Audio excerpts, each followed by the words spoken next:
Malam itu, Ani, seorang mahasiswa, harus menjaga ibunya yang dirawat di Rumah Sakit Dr. Sutomo, Surabaya. Ibunya baru saja menjalani operasi besar dan kondisinya masih lemah. Kamar rawat inap itu terletak di salah satu lorong lama rumah sakit yang terkenal dengan suasananya yang angker. Meski Ani tak terlalu percaya pada hal-hal mistis, malam itu dia merasakan sesuatu yang berbeda. Waktu menunjukkan pukul 23.00. Lorong rumah sakit sepi.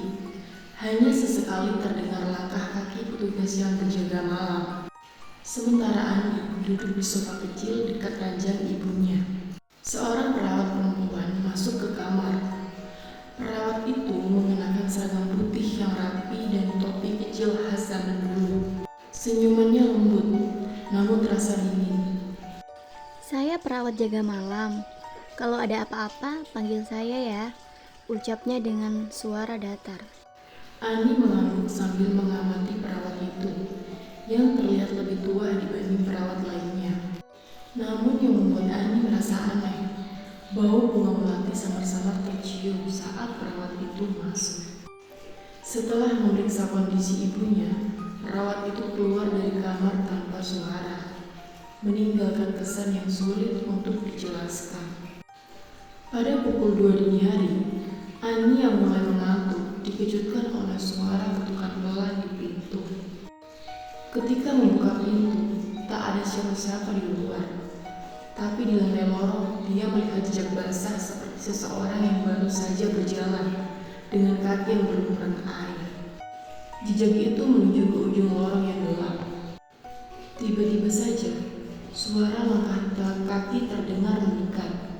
Ani buru-buru masuk kembali ke kamar dan menutup pintu. Tak lama kemudian, perawat tadi kembali masuk.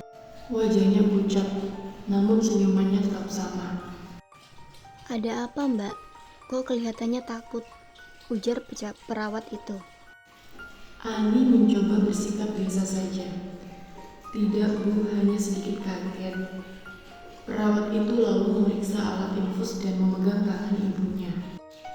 Namun, saat tangan perawat itu menyentuh tangan ibunya, Ani melihat sesuatu yang ganjil. Tangan perawat itu tampak sangat dingin, bahkan hampir kebiruan seperti tak ada aliran darah.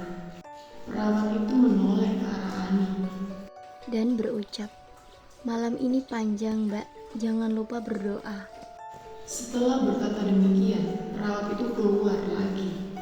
Ani merasa ada yang tidak beres dengan hal itu. Keesokan harinya, Ani mencoba bertanya kepada petugas di meja perawat tentang apa kejadian yang ia alami semalam. Dan betapa terkejutnya Ani ketika petugas itu berkata, "Tidak ada perawat seperti yang Anda ceritakan.